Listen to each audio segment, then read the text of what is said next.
Hi, I'm just here doing the check over on your Can Am Outlander.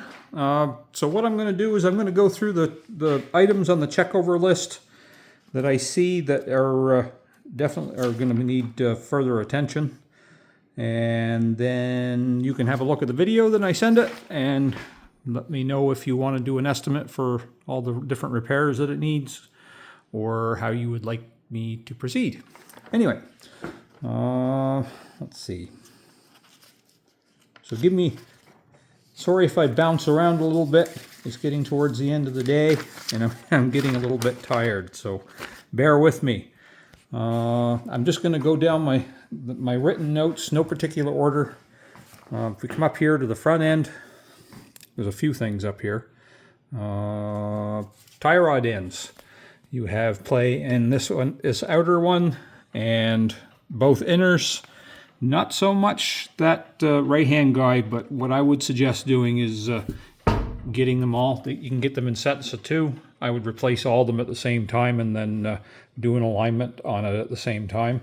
I noticed that this wheel, when I brought the bike in, seems to be a little bit cockeye from the that's not a technical term, but a little bit off from the other side.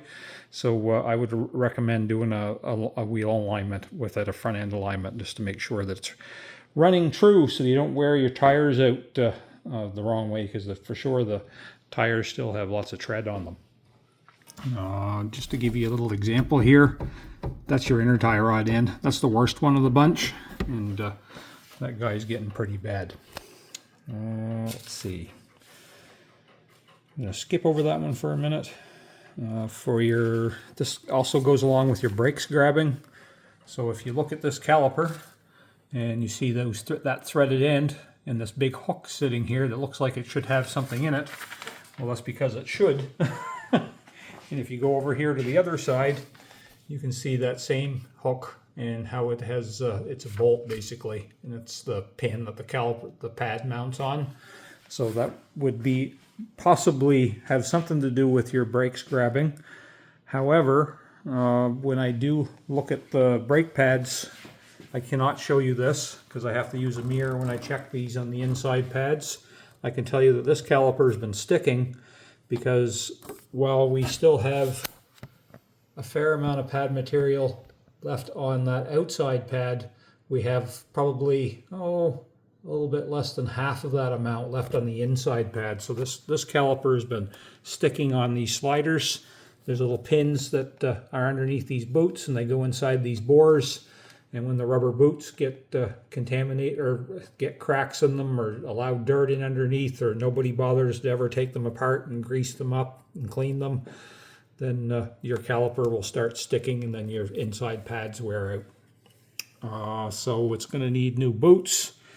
I would have to take the caliper apart to make sure take the slider, the mount off, to make sure that the pins and the bores are all still in good shape. Hopefully we can make it all work. And put new pads on it. When you do new pads, you do both sides, so it would be a new pad set on the front. And then we continue on there with some of the other brake problems that I'm going to talk about in a few minutes. Let's see. Side pad worn, sliders.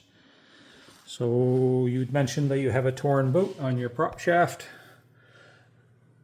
I misunderstood. I actually thought you were talking about a CV boot. That's okay. So anyway, so we have a torn boot there, but the bigger issue that you have in here that I see is all that leaking oil coming out of that front seal on your engine. And I would say that boot is wrecked too by the looks of things. So you need 2 boots. So you need that seal, both boots, and if we continue on up, we can see that the cylinder head cover has been leaking a whole bunch of oil for a little while, enough to make quite a mess.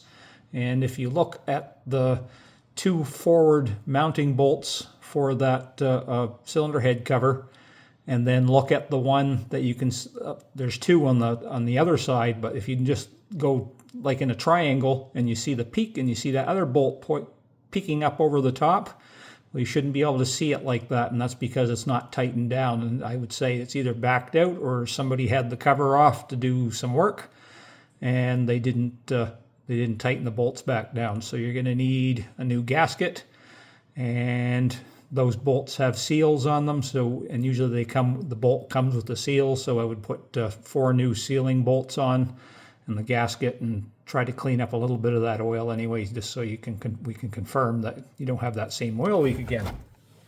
And just so you can have a little bit better bird's eye view, if we come over here to the other side, you can see that bolt just peeking in through there on that side and past the spark plug wire. Next, this has a oiled foam filter in it, so I do add time and materials for the oil and the cleaning solution that I use. I use Muck Off products to be able to clean that filter, and I usually add 15 minutes to be able to do that. So just an FYI, so you know. And I also see a lot of evidence here. I don't know if it's you or the last person who owned it, but this air box has been fairly dirty in the past. You can see all the indications where we had a lot of dirt down the bottom, and it's pretty much everywhere that somebody's wiped this out. So just a little FYI for you. What's next? Prop shaft, foam filter. So if we go to the back of the bike, a little bit bigger job back here as well.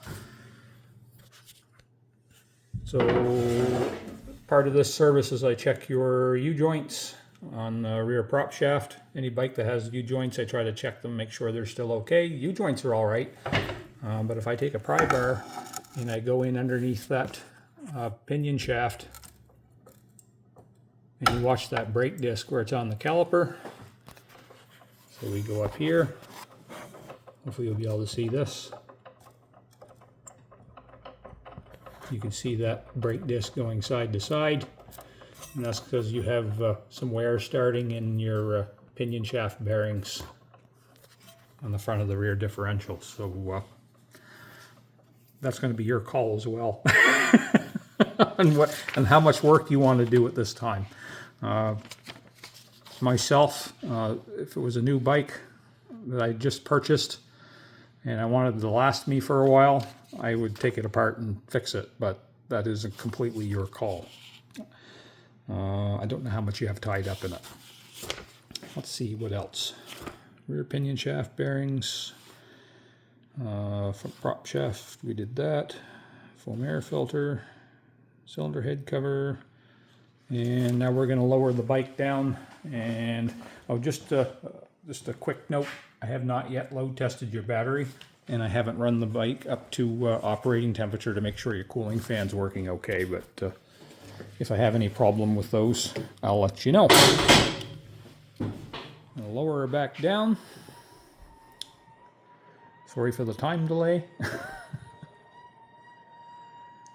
And these guys, when I have, unfortunately the way the windshields are on these, I have to take them off to be able to check your brake fluid.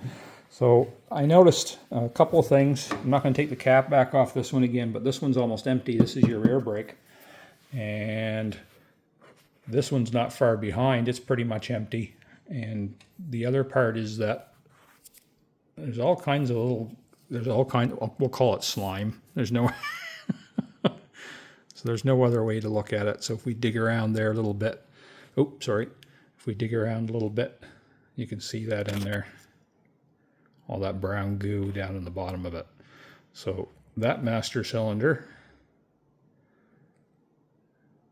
needs, we're past the point of just changing the brake fluid, I guess is where I'm going with this. We're into needing to rebuild the master cylinder, take it apart, clean it, all new seals, and whatever else comes with the little rebuild kit for it. So, and then you can also see that rubber sort of has a wonky look to it. I replace those diaphragms when they get old. All these little rubber parts, they deteriorate over time, and this bike is just about 20 years old or somewhere around there. So for sure we're going to take that diaphragm and throw it away, same as the one underneath that cover. So a little bit different design for this master cylinder. It's down below by your brake pedal. So what I'm going to suggest is this one here, where this is sort of your main one, because this operates not just the rear brake or the front brake, but I do believe it's interlocked down below. There's a T and it runs the back brake as well. We're going to make sure this is good and healthy. And then after we have this rebuilt and cleaned, we'll flush all new fluid out through the brake calipers and have those sliders cleaned up on the calipers and see how all that does as far as making the brakes so that they last a bit longer without you having to rebuild all of the brake parts like the calipers in the front and rear. So, I think that's it. Dropped my remote for my lift. I don't think there was anything else on my little list here. Nope. So what I'll do is I'm going to send this along to you. And like I said, sorry that I'm sort of bouncing around a little bit. You have a look at it and you let me know how you would like to proceed. If you want an estimate for all these items, then I can surely do them for you.